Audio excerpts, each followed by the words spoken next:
राम राम राम हरे हरे, हरे कृष्ण कृष्ण कृष्ण हरे हरे। ब्रह्मानंदं परमसुखदं केवलं ज्ञानमूर्तिं द्वन्द्वातीतं गगनसदृशं तत्त्वमस्यादिलक्ष्यम् एकं नित्यं विमलम् अचलं सर्वधी साक्षिभूतं भावातीतं त्रिगुणरहितं सद्गुरुं तं नमामि। नमामि सद्गुरु शान्तं सच्चिदानन्दविग्रहं पूर्णब्रह्मपरानन्दैशम् आनन्दीवल्लभं सद्गुरु सच्चिदानन्दं केवलं करुणाकरं ज्ञानयोगेश्वरं वन्दे ज्ञानदेवा पुनः पुनः। अलङ्कापुरी पुण्यभूमि पवित्र तीर्थेनादतो ज्ञानराजा सुपात्र तया च गीता महापुण्यराशी। नमस्कार माझा सद्गुरु ज्ञानेश्वराशी। सर्व संतांना वंदन, सद्गुरूंना वंदन, ज्ञानेश्वर माऊलींना वंदन, आपणा सर्व श्रोत्यांना वंदन करून आजच्या चिंतनाला प्रारंभ। कालच्या चिंतनामध्ये आपण 46 नंबरचा 6व्या अध्यायातील श्लोकाचा विचार करायला सुरुवात केलेली होती। तपस्वीभ्यो अधिको योगी ज्ञानीभ्यो अपि मतो अधिक कर्मीभ्यश्च अधिको योगी तस्माद्योगी भव अर्जुन। भगवंत अर्जुनाला योगी बनण्याचा उपदेश करतात। तू तपस्वी बनू नकोस, किंवा तपस्वी बनणं किंवा ज्ञानी बनणं आणि कर्मनिष्ठ बनणं यापेक्षा श्रेष्ठ कोण असेल तर कर्मयोगी बनणं। त्यामुळे कर्मयोगी बन। निष्काम कर्माच्या द्वारे कर्तव्यांचा विचार करत फळाची आसक्ती साकून असं जे कर्म केलं जातं असा योगी तू बन। त्यामुळं वरती 1-2 ओळीमध्ये 474 475 कर्माचं आणि ज्ञानाचं न्यूनत्व जे आहे ते न्यूनत्व सांगितलेलं आहे। ज्ञान शब्दाचा अर्थ इथं होतो की शास्त्राचं ज्ञान, शब्दज्ञान या अर्थानं भगवंत बोलतात। आणि त्यामुळे ज्ञानाचं खडक किंवा ज्ञानाचं काय घेऊन चिलकत घालून या प्रपंचाच्या रणभूमीवरती समरंगावरती हा जीव उतरत असतो, किंवा हे ज्ञानी लोक उतरत असतात। झुंजत प्रपेशी समरंगी ज्ञानी ये घा, असं माऊली बोलतात। का जिये एक वस्तू लागी बानुनी ज्ञानाची वज्रांगी झुंजत प्रपंचेशी समरंगी ज्ञानी गा। या वस्तू करता म्हणजे परमात्मा प्राप्ती करतात ज्ञानी लोक काय करतात, ज्ञानाचं चिलकत घालतात आणि विचारांच्या या भूमीवरती युद्धभूमीवरती प्रपंचाशी लढा देत असतात। म्हणजे प्रपंच हा शत्रू मानून त्याच्याशी लढा देतात। पण तसा विचार करायला गेलं तर प्रपंच शत्रू आहे का? ही जीवसृष्टी ईश्वराची सृष्टी जी आहे त्यातलाच प्रपंच हा एक भाग आहे। आणि त्यामुळं या प्रपंचातून कोणतं दुःख प्राप्त होतं याचंही चिंतन करायला पाहिजे। त्याला खरंच शत्रू मानलेला आहे का आणि कशाबद्दल मानलेला आहे? तर खरा शत्रू जो आहे तो प्रपंच नाही, तर आतमध्ये असलेला आपला प्रपंच जो आहे तो आहे। म्हणूनच तुकोबा म्हणतात की संसाराचं सैन्य फार मोठं आहे। आणि ते कोणतं सैन्य आहे तर आतलं काम क्रोधादी विकार हेच संसारातले खरे शत्रू आहेत। आणि ते शत्रू कुठे बाहेर आहेत का? नाही। रात्रंदिन आम्हा युद्धाचा प्रसंग अंतर्बाही जग आणि मन। तुकोबांचं सांगणं आहे की जगावशी माझा युद्ध आहे, ती जगाशी युद्ध, आणि मनाशी माझं युद्ध आहे, म्हणजे मनातलं एक युद्ध आहे आणि जगातलं एक युद्ध आहे। या दोन्ही शत्रूशी आपल्याला सामोरं जावं लागेल। म्हणून प्रपंच एक प्रकारचं युद्ध आहे। कालच्या चिंतनातलं एक शेवट होतं ना, आपण वाक्य पाहिलेलं होतं की त्यामध्ये म्हटलं होतं, पण विचार केला परमपूज्य डॉक्टर काकांचं वाक्य आहे की सर्व संत जे आहेत न लढता त्यांनी संसार जिंकला आणि आम्ही संसाराशी लढून संसाराकडून पराभूत झालो। म्हणजे पराभूत होणं म्हणजे शेवटी इच्छा ठेवून मृत्यू येणं, याला पराभूत होणं म्हणतात। आपण म्हणतो कधी पराभूत झालोय आम्ही, पण वास्तविक आपण पराभूतच असतो। जोपर्यंत संसाराची आसक्ती संपत नाही तोपर्यंत आपण संसार नावाच्या शत्रूच्या आधिपत्याखाली पारतंत्र्यामध्ये जगतो, असा त्याचा अर्थ आहे। आणि हे पारतंत्र्य फार मोठं आहे। नात्याचं पारतंत्र्य आहे, जगाचं पारतंत्र्य आहे, शरीराचं पारतंत्र्य आहे। या सगळ्या पारतंत्र्यामध्ये जीवाला घुसमट जी होत असते त्या घुसमटीचाच विचार माऊली इथं संसार प्रपंच हा शत्रू रूपानं आहे असं मांडून सांगत असतात। नातलगांच्यामध्ये पराधीनता आहे. नातलग आणि त्यांच्याकडून आपल्याला स्वातंत्र्य मिळत नाही. जगाकडून आपल्याला स्वातंत्र्याचा उपभोग घेता येत नाही. आणि तिसरी गोष्ट आहे शरीर. या तिन्हीच्या मध्ये इतका जीव भरडून जातो की काय, जगामध्येच नातलग आहेत पण जग जरा कुटुंबापेक्षा वेगळा आहे. आपलं कुटुंब एक जग आणि आपण स्वतः यामध्ये आपण सगळं गुंतून जात असतो. त्यामुळे हा विचार इथं माऊली करायला होतात. आपण लढतो लढतो लढतो आणि लढतो म्हणूनच आपण शीण येतो.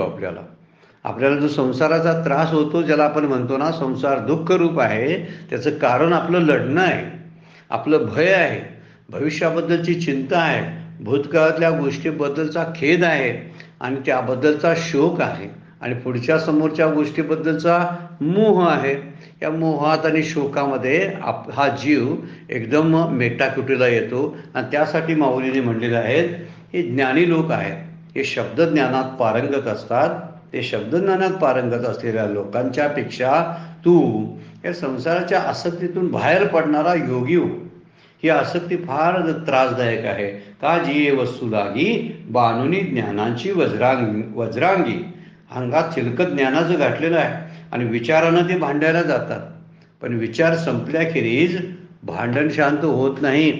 जोपर्यंत आपण भांडत राहतो, इतका बलाढ्य शत्रू आहे आणि तेवढ्या बलाढ्य शत्रूशी जर आपण लढायला लागलो तर आपल्याकडे असणारी जी हत्यारं आहेत ना, ती हत्यारं उपयोगाची आहेत का?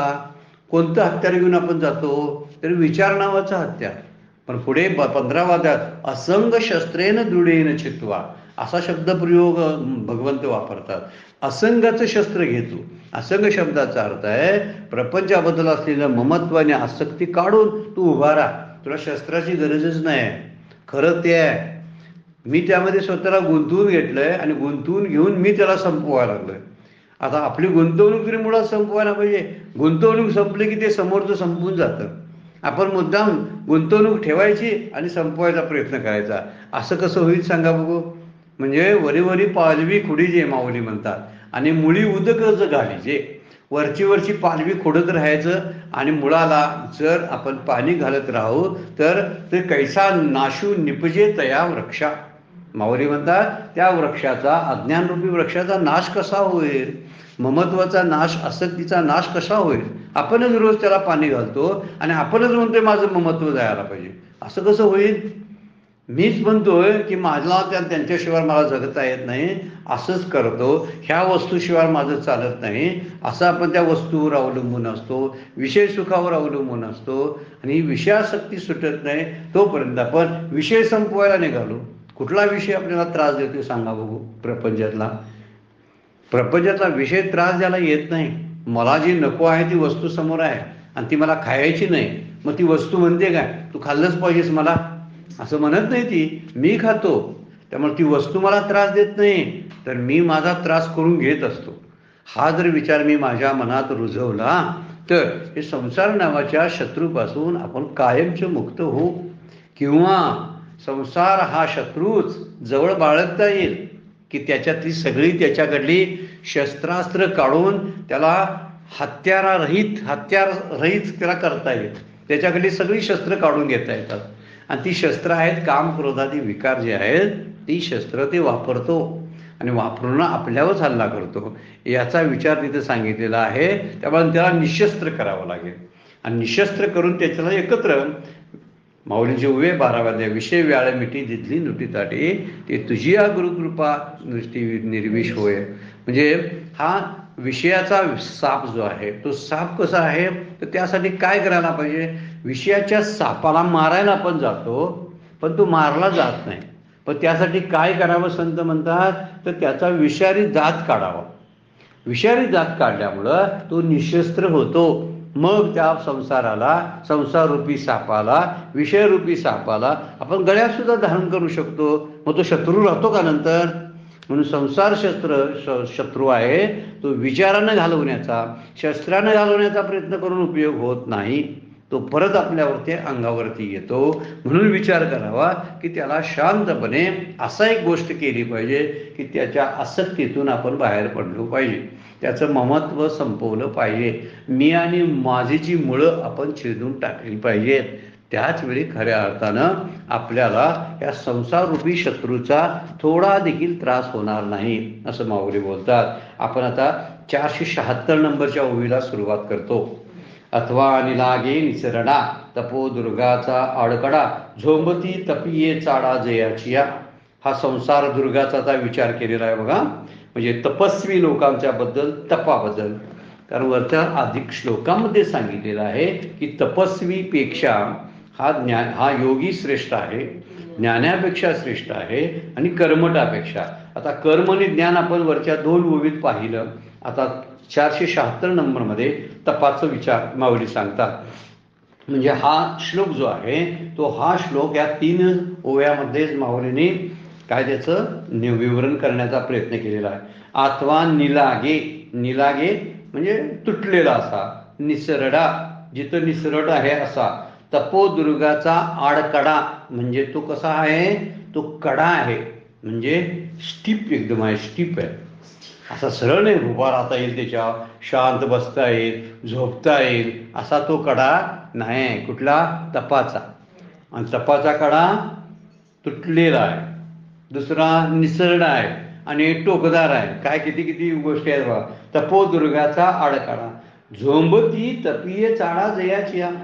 ह्या आत्मवस्तूच्या प्राप्तीसाठी, भगवंताच्या प्राप्तीसाठी त्या इच्छेने तपस्वी लोक काय करतात, जिथं पाय ठेवता येत नाही असा निलागे तुटलेला, ठेवला तरी निसरतो असा निसरडा, अशा तपरूपी किल्ल्याच्या आडकडा, तपोदुर्गाच्या आडव्या कड्यावर झोंबती तपीय चाडा जयाचिया, कड्यावर चढण्याचा प्रयत्न करतात.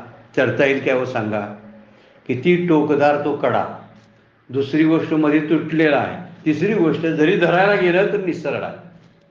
एवढ्या सगळ्या गोष्टी, हे वर्णन खरं विचार करायला गेलं तपाचं आहे, पण संसाराला लागू पडतं, विषयांना लागू पडते. सगळे असेच विषय आहेत आणि त्यामुळे वर्णन करताना माऊली बोलतात तप करून तपोरूपी किल्ल्यावर, कड्यावर हे चढण्याचा प्रयत्न करतात, पण तो कडा निसरडा आहे.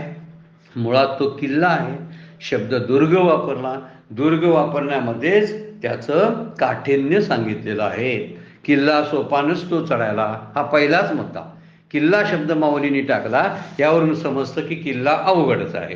म्हणजे किल्ला अवघड म्हणजे मोक्ष, भगवत प्राप्ती अवघड. नंतर तो निमुळता आहे, तुटलेला. आता तुटलेला आहे हा एक ज्ञानातला प्रतिबंधच आहे. मला ज्यावेळी पुढं काहीतरी जायचं असतं तर तुटलेल्या कड्यावरून कसं जाता येईल. आणि तिसरा आहे निसरड आहे. निसरड आहे म्हणजे सावधानतेनं ह्या वाटेवर नाही आपण गेलो तर आपला पाय सुटू शकतो. ही तपस्वी मधला खरा प्रॉब्लेम तो मोठा आहे. जे तप करतात ना, त्या तप करणाऱ्यामध्ये ही अडचण मोठी आहे की काही अंतरावरपर्यंत ती चढून जातील, पण जर पाय निसटला तर परत तळाला यावं लागतं आणि परत चढण्याचा आणि खटाटूप करावा लागतो. हे तपस्वी लोकांच्यात योगी लोकांच्यामध्ये फरक आहे. त्याने योगी म्हणून योगी हो. तू तप करू नकोस, शब्दज्ञानामध्ये अडकू नकोस आणि कर्मठता साठसं टाकून दे. म्हणजे इथे शब्द 3 शब्द वापरलेत बघा. हे किल्ला कसा कठीण असतो, तो किल्ला म्हटलं दुर्ग. नंतर हा कडा तुटलेला आहे, अगदी कडा निमुळता आहे, हा मोठा प्रतिबंध त्यातला आहे. आणि तो निसरडा आहे म्हणजे किती त्याला पकडण्याचं साधनानं प्रयत्न केला तर भगवत प्राप्ती करून देणारा नाही, इतका कठीण आहे. पार्याचा रवा घेता भूमीवरी यत्न परोपरी साधन तैसे. हे माऊलींच्या हरिपाठातला तुकडा तोच सांगतो बरं काय. पाऱ्याचं कण हे भूमीवर पडलेले असतील, जमिनीवर जे गोळा करताना जे त्रास होतो तोच त्रास या कड्यावर चढताना. या कड्यावर मोक्ष आहे. पण कड्यावर मोक्ष असला तर तू ज्या मार्गाने निघालास तो कडा कसा तुटलेला आहे, निसरडा आहे, कठीण आहे चालायला. मग एवढं कठीण काम का करतोस तू मोक्षासाठी? म्हणून इथं वर्णन करताना म्हणलं, फार सुंदर एक निळोबारायांचा अभंग आहे बघा या संदर्भातला. यज्ञमार्गे स्वर्ग भोग आड येती. यज्ञ म्हणून आपण परवा मग घेतला अगोदर याजन. नंतर वर्णन जी षटकर्म घेतलेली आहेत त्या षटकर्मामध्ये वर्णन आपण घेतलेलं होतं. त्यातलं हे यज्ञ मार्गे स्वर्ग भोग आड येती, करिता तपे काम क्रोध कवळती, नित्यानित्य ज्ञाने अभिमान वाढती, करिता तीर्थाटने अहंकाराची प्राप्ती हो. निळवरांचा अभंग आहे. अहंकाराची प्राप्ती होते तीर्थाटनं केल्यामुळं. तीर्थाटनं जर भाव ठेवून गेली तर बरं. तीर्थवृत्ती भाव धरी रे करुणा, नाहीतर काय तीर्थी दोंडा पाणी देव रोकडा सज्जने. कशाला दगडा चक्री मारायला जातोस तीर्थक्षेत्रामध्ये भाव नसेल तर? मग ते पर्यटनच होतं ना. म्हणून निळवराय म्हणतात यज्ञ मार्गाने गेलं तर स्वर्गाचे भोग आड येतात. कारण स्वर्गाची इच्छा होते. 100 यज्ञ केले की म्हणे काय इंद्रपद मिळतं, काय 1000 यज्ञानंतर काहीतरी वर्णनशास्त्रानं केलेलं आहे. करिता तपे काम क्रोध खवळती. ही तपाचरण करायला लागलं ना की काम क्रोधाची वाढ व्हायला सुरुवात होते. म्हणजे इच्छा वाढत राहतात. त्या इच्छेच्या आड एखादी व्यक्ती वस्तू कोण आली तर त्याच्याबद्दलचा राग आहे, क्रोध येतो. तो क्रोध वाढत जातो. नित्यानित्य ज्ञाने अभिमान वाढते. शास्त्राच्या ज्ञानामुळं पंडित होतो आणि पंडिताला ज्ञानाचा अभिमान राहतो.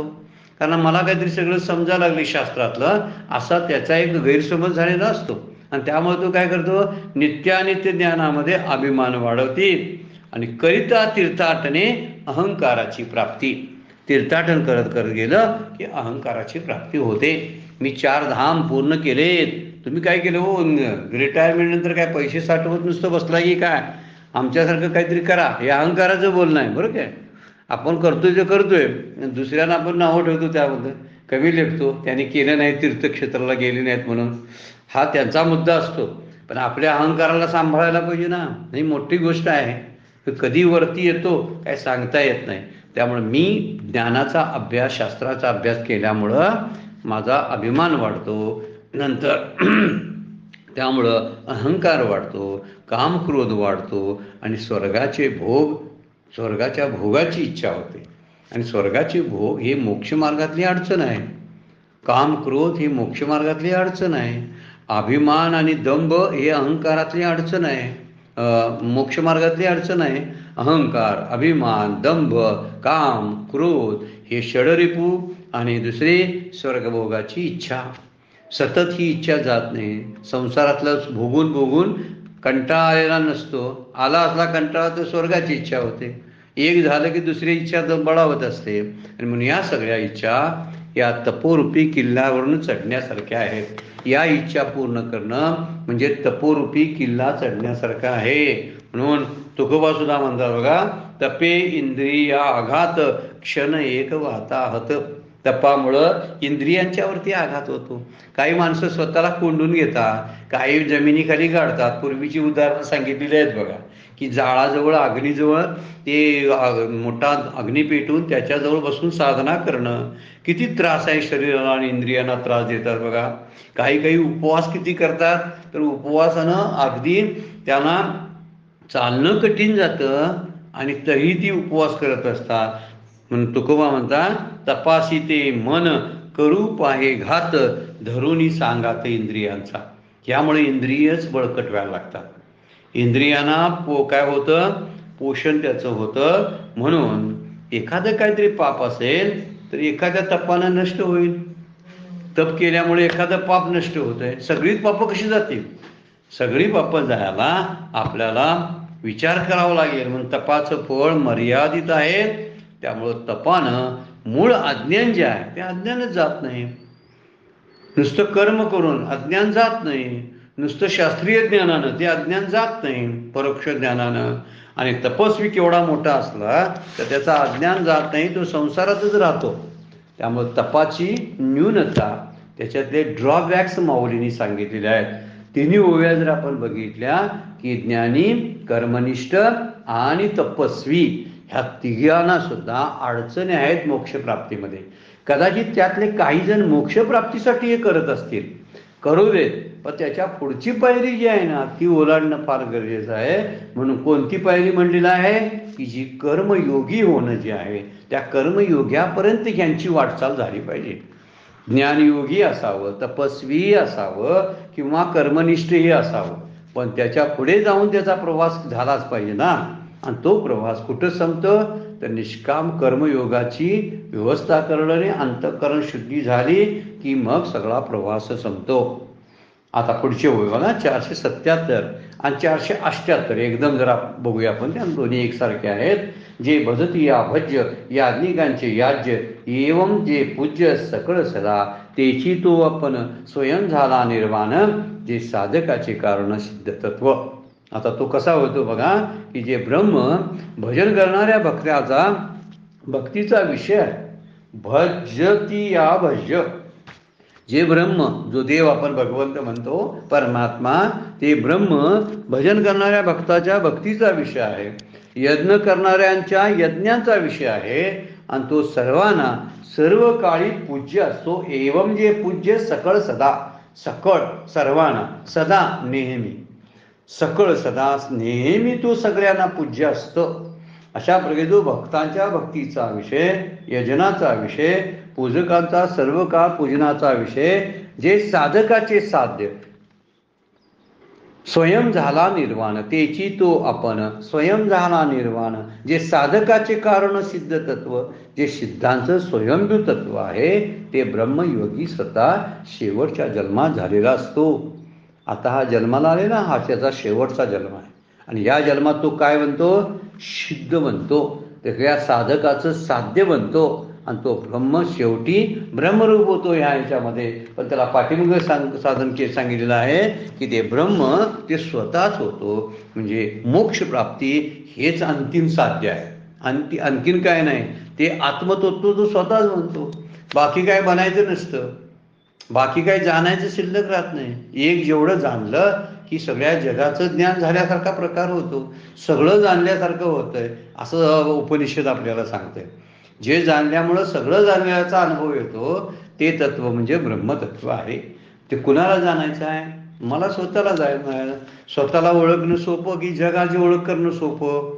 मी जगाच्या ओळखीमध्ये माझा वेळ व्यर्थ वाया घालवतो. त्यांचं कसं आहे, ह्यांचं कसं आहे, ते कसे आहेत, हे कसे आहेत, त्यांच्या घरात काय आहे, ह्यांच्या घरात काय आहे, त्यांचा प्रपंच कसा आहे, आपल्याकडे दुर्लक्ष फार करतो. आणि म्हणूनच इथं वर्णन करताना म्हणलेलं आहे मोक्षप्राप्ती ही अंतिम साध्य स्वतःला ओळखण्यामध्ये आहे, त्याशिवाय हे साध्य प्राप्त करता येत नाही. आणि जे स्वरूप जे आहे ती शेवटची गती म्हणून सांगितलेलं आहे. साध्य असतं म्हणजे ते एकच सिद्ध तत्व आहे आणि ते सिद्ध तत्व आपण होतो. सिद्ध झालेलं तत्व म्हणजे मोक्ष, अशा अर्थानं ते बोललेलं आहे. आणि ही प्राप्ती त्याला शेवटच्या जन्मामध्ये प्राप्त होत असते. अनेक जन्म अगोदर घेतलाय, जन्म सहस्त्र शब्द वापरला आहे आणि त्या अशा हजारो कोटी वेळा जन्माला येऊन सुद्धा हे आता शेवटच्या जन्मामध्ये आल्यावर या योग्याला ही स्थिती प्राप्त होते. त्याला भज्य, भजक आणि भजन, भज्य, भजक आणि भजन ह्या त्रिपुटीचा लयच होऊन जातो. त्रिपुटी शिल्लक राहत नाही, म्हणजे त्रिपुटी गेली, मावळली त्रिपुटी, घट उजळला, कुठं म्हणतात की काय, दीप उजळला घटी, दीप उजळला घटी, मावळली त्रिपुटी. ज्यावेळी त्रिपुटी संपून जाते ना, हे भजक, भजन, भज्यक शब्द वापरलेला आहे, भक्ती, या तिन्ही गोष्टी ज्या आहेत तो करणारा, भक्ती करणारा, भक्तीचं साधन आणि भक्ती, ह्या तिन्ही गोष्टी निघून जातात आणि तो स्वतःच ते ब्रह्म होतो. तेची तो आपण स्वयं झाला निर्वाण. निर्वाण एक शब्द सांगितलेला आहे. निर्वाण म्हणजे शेवटची गती आहे. निर्वाण शब्दाचा अर्थ आहे शेवटचं पोचण्याचं ठिकाण मोक्ष आहे. माऊली 9व्या अध्यायामध्ये बोलतातच बघा, म्हणून राजश्रीका ब्राह्मण जया गतिमती मीची शरण, तया त्रिशुद्धी मीची निर्वाण, स्थिती ही मीची. दुसरी स्थिती नाही जीवाला. जीवाची पूर्णता जी आहे ती मुक्तीमध्येच आहे, आत्मज्ञानामध्ये आहे. त्यामुळे इतर ज्ञानांचा साठा करून काय उपयोग नाही, किती जन्म तप केलं तरी काय उपयोग नाही, किती वेळा कर्म करत राहिलं तर कर्म कोटीबी वस्तू सिद्धी विचार येणं, आणि कर्म कोटीबी ती कोटी कर्म केली तरी कर्म कोटीनं काही होणार नाही. वस्तूची सिद्धी हे विचारानंच विचार संपल्यानंतरच होणार आहे. मग ही सिद्धी जर करायची असेल तर ती सिद्धी कोणती? जीव ब्रह्म वे नापराहा, जीव आणि ब्रह्म एकच आहेत. ही सिद्धी हे निर्वाणीचं ठिकाण आहे. याला निर्वाण शब्द म्हटलंय, पोहोचण्याचं ठिकाण आहे. म्हणून राजर्षी काय ब्राह्मण, कोणाचे तप करणारे असतील काय ब्राह्मण असतील, जया गती मती मीची शरण, शरण्याला गती ज्यांची आहे ती गती पाळण्याला, त्यांची बुद्धी सांभाळण्याला मी एकच आहे. तया त्रिशुद्धी मीची निर्वाण, त्रिकाळ अवस्थेमध्ये शेवटचं ठिकाण मीच आहे आणि स्थिती ही मीच, आणि राहायचं थांबायचं ठिकाण तेच, जायचं पोचायचं ठिकाण तेच, आणि तिथं थांबायचं ठिकाण तेच.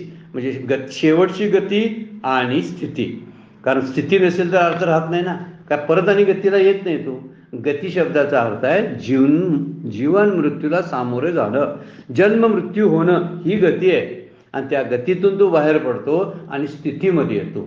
आणि स्थितीमध्ये होतो म्हणजे काय, तर तो स्वयं झाला निर्वाण, जे साधकाचे कारण सिद्ध तत्व. साधकाला जिथं पोचायचं आहे ते सिद्ध तत्व, एक तत्व नाम दृढ धरी म्हणा, ते एक तत्व भगवंत त्याला प्राप्त होतो. जे साधकाचे साध्य, जे सिद्धाचे, जे साधकाचे त्याची तो आपण स्वयं झाला निर्वाण, जे साधकाचे कारण सिद्ध तत्व म्हणजे साधकाचं साध्य आणि सिद्धांचं स्वयंभू तत्व, तो ब्रह्मयोगी स्वतः शेवटच्या जन्मात निर्वाण, स्वयं झाला निर्वाण. शेवटच्या जन्मामध्ये तो त्या गतीला, त्या स्थितीला प्राप्त होतो. किती सुंदर विचार आहे बघा. पण यामध्ये मात्र शेवटचा शाणा कोण म्हणलेला आहे, योगी शाणा आहे. त्यातला मुख्य जो श्रेष्ठ, सगळ्यात सर्वश्रेष्ठ कोणतं असेल, जनरली श्रेष्ठ आहेत तपस्वी, ज्ञानी श्रेष्ठ आहेत, पण कर्मनिष्ठ पण श्रेष्ठ आहेत. पण सर्वश्रेष्ठ ज्याला म्हटलं तो कर्मयोगी आहे. आणि तू कर्मयोगी होण्यासाठी माऊली त्याला वर्णन करून सांगतात 479 नंबरची उभी. म्हणून कर्मनिष्ठा वंद्यू, तो ज्ञानी अशी व्यद्यू, तापसाचा अद्यू तपोनाथ. म्हणून तो कसा आहे बघा, कर्मनिष्ठांचा वंद्यू आहे. जे कर्मठ आहेत ना त्यांना वंद्य, म्हणजे ज्यांना वंदन करता येईल असा तो योगी आहे. ज्ञानांसाठी व्यद्यू, म्हणजे ज्ञानानाही तो जाणून घेण्यास योग्य आहे असा तो व्यद्यू आहे. व्यद्यू म्हणजे जाणून घेता येईल असं. आणि तापसाचा अद्यू तपोनाथ, तपस्वी लोकांमधला मुख्य जो तपोनाथ ज्याला आपण म्हणलं, म्हणजे सगळ्या तपस्वियांचा प्रमुख असा जो आहे तो अद्यू, म्हणजे ज्याच्यापासून तपस्याला सुरुवात होते. तपस्या काय असते याचा विचार सांगणारा तो असतो. त्यामुळे तो तापसांचा अद्यू तपोनाथू, तो योगी कसा आहे, माऊली म्हणतात कर्मनिष्ठांना वंदनीय आहे, पूजनीय आहे. तो योगी पूजनीय आहे. ज्ञानांना जर जाणून घ्यायचं असेल तर शास्त्रापेक्षा खरं जाणून काय घ्यायचं आहे, तर आत्मज्ञानाला जाणून घ्यायचं आहे किंवा स्वतःला जाणून घ्यायचं आहे. ज्ञानाला जाणण्यास योग्य असा तो आहे. आणि तपस्वी लोकांचा तो कसा आहे, तपोनाथ शब्द वापरला ना, भगवान शंकर हे सगळ्या योग्याचे योगी आहे. आद्य कोण असेल, अद्य गुरु सकळ सिद्धांचा वर्णन आहे, माऊलीचा अभंगच आहे. आद्य गुरु सकळ सिद्धांचा मच्छिंद्रतयांचा मुख्य शिष्य. आता भगवान शंकर हे जे आहेत त्यांना तपोनाथ म्हटलेला आहे. म्हणजे हा योगी भगवान शंकराच्या योग्यतेचा होतो असं सांगायचं आहे तपोनाथ शब्द वापरून. तपोनाथ म्हणजे सगळ्या तपोनाथ. कर्म कसं करावं, कर्मनिष्ठांना एवढं माहीत नसतं. ते कर्म करतात पण ते निष्काम कर्माचं आदर्श काय आहे ते सांगतात. म्हणून तो कर्मनिष्ठांना पूजनीय आहे. कर्मनिष्ठांचा तो आदर्श आहे. कर्मनिष्ठांना तो वंद्य आहे. परोक्ष ज्ञानातून अप्रोक्षाकडे कसं जायचं हे सांगतो तो ज्ञानी लोकांना. म्हणजे ज्ञानी लोकांचा मार्गदर्शक तो आहे योगी. तो मार्गदर्शन करतो. म्हणून म्हणतात ज्ञानी अशी व्यद्यू. जाणायचं काय आहे ते त्याच्याकडून शिकायला पाहिजे. म्हणून तो ज्ञान्यांना सुद्धा शिकवण्याचं काम करतो. आणि तो तापसांचा अद्यू म्हणलेला आहे. हे अंतःकरणाचं तप असावं लागतं. नुसतं बाहेरचं तप काळ उपयोग काय, उपवास करायचे, तीर्थाटन करायचे, असली सगळी कर्म करत नसतो आपण.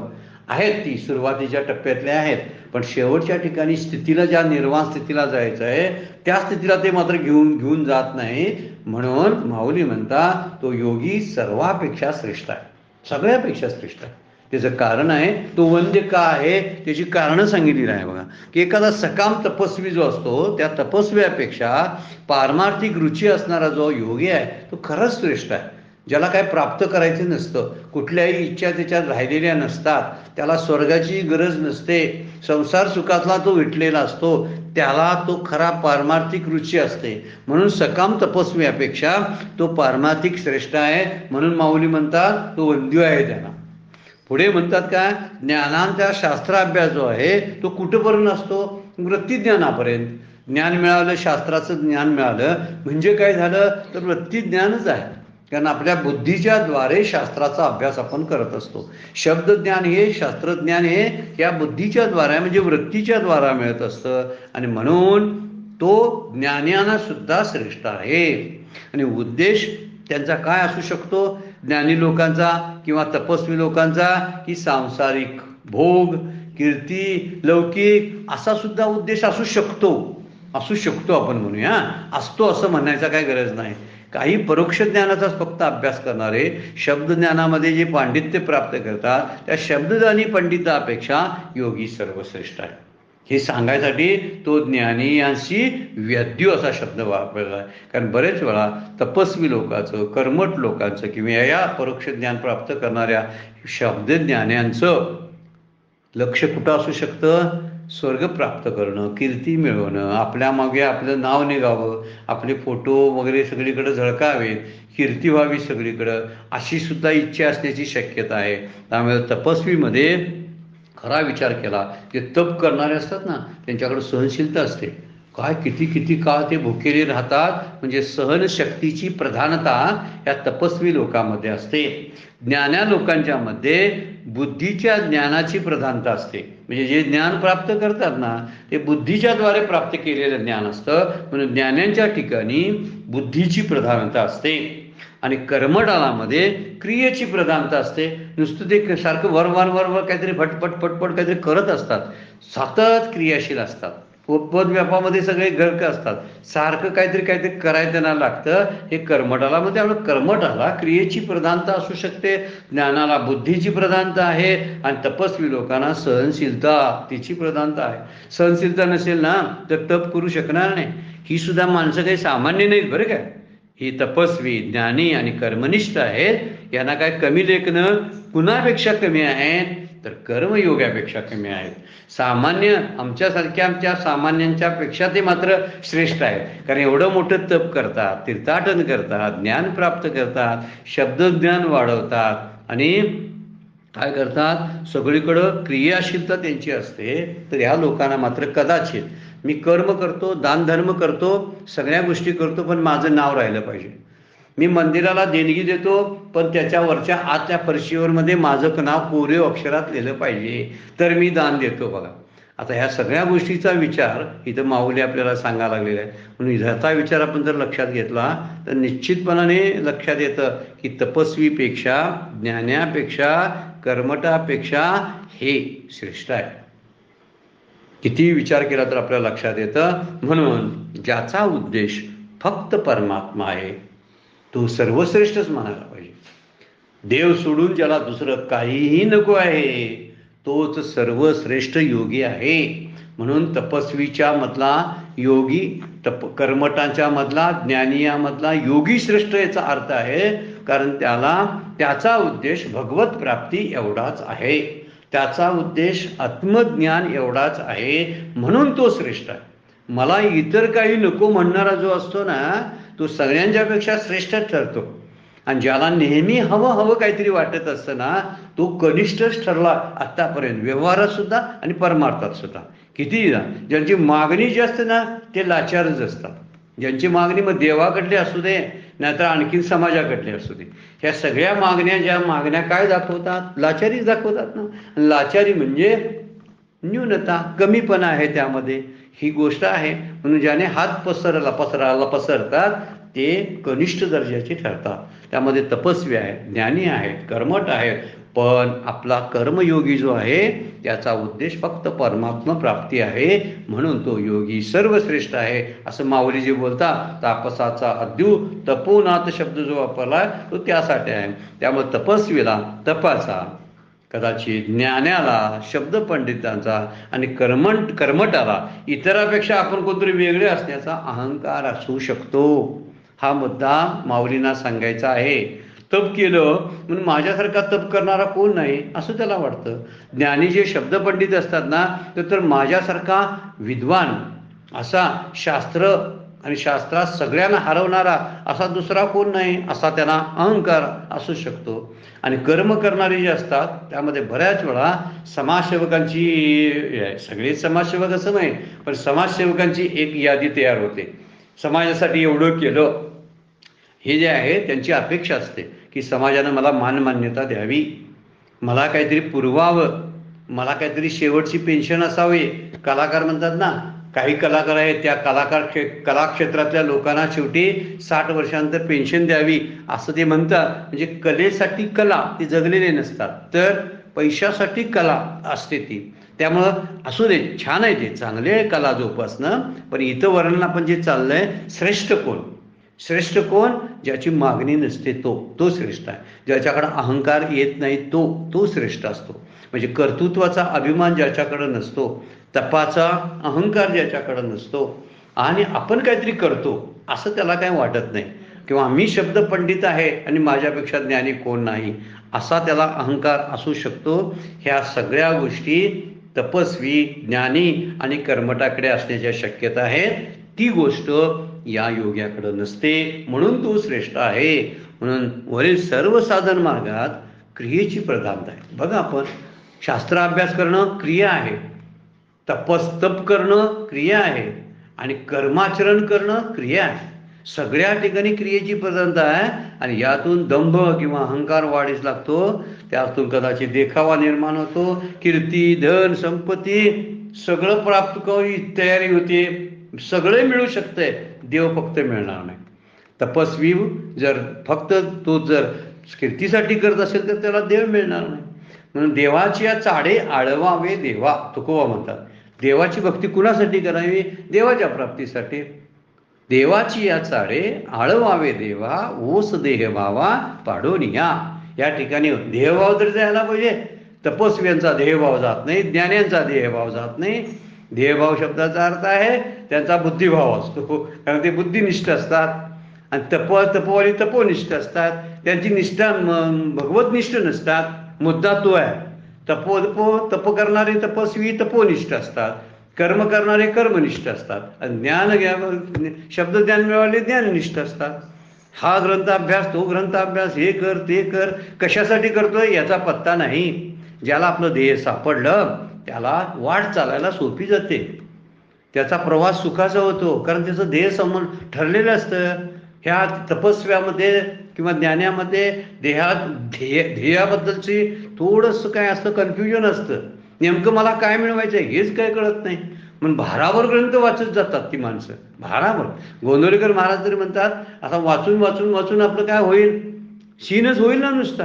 किती अभ्यास करतो, किती श्लोक आणि पाठांतर करत बसतोस, पण त्या पाठांतर तू कशासाठी करतोस? कर पाठांतर, पण कशासाठी करतोस? कर्म करतोस, रात्रंदिवस राबतोस, कशासाठी राबतोस एकदा स्वतःला विचार. आणि ही तप करतोस, सगळी ही तप करतोस, ही तप कुणासाठी, कुणाच्या प्राप्तीसाठी करतोस ते एकदा विचार. आणि जर तुला तेच करायचं असेल, यातून संसाराचीच प्राप्ती आणि विषय सुखाची प्राप्ती करून घ्यायची असेल, तर तू तपस्वी, ज्ञानी किंवा कर्मनिष्ठ तर कशाला होतोस? साधा संसारी जीव हो, ते सुद्धा तुला प्राप्त होईल. तुला एवढं कशाला धडपड करायची गरज आहे? जर तुझा ध्येय भगवत प्राप्ती जर नसेल तर या सगळ्या तपाला आणि ज्ञानाला काही अर्थ राहत नाही. हेच सांगायचं आहे माऊलींना. हा जो योगी आहे तो वंद्य आणि पूजनीय होतो, वेद्य होतो, तापसांचा तपोनाथ होतो. याला कारण ते आहे, याला काहीच नको आहे. मानव स्वतः शरीराकडून काही नको आहे, स्वतःच्या प्रपंचा जगाकडून काही नको आहे, आणि कुणाकडूनच काय नको आहे. तो देवाकडेही काही मागत नाही. काय मागणार आहे का? त्याच्यात काय नाही आहे. जे पाहिजे आहे ते त्याला प्राप्त झालेलं आहे, आणि त्यामुळे तो देवाकडे काय मागत नाही. काय मागेल आता तो देवाकडे? मागणी झाली म्हटलं की जिथं मागणी आहे तिथं देव बाजूलाच असतो ना. खरी गोष्ट तीच आहे. एखादा एक जर म्हटला मग देव प्रसन्न झाला तर काय मागावं, महाराजांना प्रश्न विचारला. मला जर देव प्रसन्न झाला तर मी देवाकडं काय मागावं. महाराज हसले आणि म्हणले, देव प्रसन्न झाल्यावर मागणी शिल्लक राहत नाही, आणि मागणी जर शिल्लक असेल तर देव प्रसन्न झाला असं होतच नाही. याचा अर्थ देव प्रसन्न झाला नाही. अजून काहीतरी मागायचं आहे ना तर देव प्रसन्न झाला नाही. आणि देव प्रसन्न झाला असेल तर मागणीच बंद होते. स्वामी विवेकानंद देवीला कालीमातेला भेटायला गेले ना, रामकृष्ण परमहंसांनी पाठवलं, तुला नोकरी पाहिजे ना, जाऊन कालीमातेकडे माग जा, ती तुला सगळं देते. आणि ज्यावेळी तिथे गेले त्यावेळी त्यांना मागायची इच्छाच काय झाली नाही. ह्याला अर्थ असतो त्यामध्ये. त्यामुळं जोपर्यंत मागणी आहे तर तपस्वी हे जे आहेत यांच्या जर मागण्या काय असतील ना तर त्यांना कनिष्ठ म्हणलेलं आहे. बाकी कनिष्ठता तपाबद्दलची कनिष्ठ नाही, तपाला कमी लेखणं नाही, ज्ञानी पंडितांना कमी लेखणं नाही. पण ते कमी कुणापेक्षा आहेत तर सापेक्षतेनं बोलताना तर ते कर्मयोगी जे आहेत, जे जीवनमुक्त आहे, त्या जीवनमुक्तांच्या पेक्षा मात्र ते कमी आहेत हे सांगण्यासाठी हा प्रयत्न केलेला आहे. त्यामुळे योगी हा भगवंताशी एकरूप झालेला असतो आणि त्याच्याकडे कर्मठपणा, शब्दज्ञान किंवा तप जर नसलं तरी चालतं, तरी सुद्धा तो त्यांच्यापेक्षा वरचढ आहे. भले त्याच्याकडे तप नाही, भले त्याच्याकडे कर्मनिष्ठा नाही, भले त्याच्याकडं शास्त्र अभ्यास नाही, तरी सुद्धा तो समाधानी असतो. आणि हे तिन्ही त्यांना काहीतरी हवं असतं, त्यामुळे ह्यांचं समाधान नसतं. तपामध्ये आणि पुढचं तप करायचं असतं, ज्ञानामध्ये शास्त्राभ्यास, त्याच्या पुढचं शास्त्र वाचायचं, अभ्यास करायचा असतो. आणि कर्मनिष्ठाना कर्म तरी करून संपतच नाही. आणि या सगळ्या गोष्टीमध्ये त्यांचं शिल्लक राहतं. काहीतरी करायचं शिल्लक राहणं याला पूर्णता येत नाही. पूर्णत्व जे येत असतं ते करून संपल्यानंतरच येत असतं. ते फक्त योगी जीवनमुक्त जे असतात आत्मज्ञानी पुरुषांच्याकडे असते. म्हणूनच माऊली म्हणतात, म्हणून कर्मनिष्ठा वंद्यू तो ज्ञानी अशी व्यद्यू तापसांचा आद्यू तपोनातू. वेळ संपलेला आहे, आपल्याला थांबावं लागते. आजची सेवा सद्गुरूंच्या चरणी भगवान ज्ञानेश्वरांच्या चरणी अर्पण करून विराम घेऊया. पुंडलिक वरदारी विठ्ठल श्री ज्ञानदेव तुकाराम.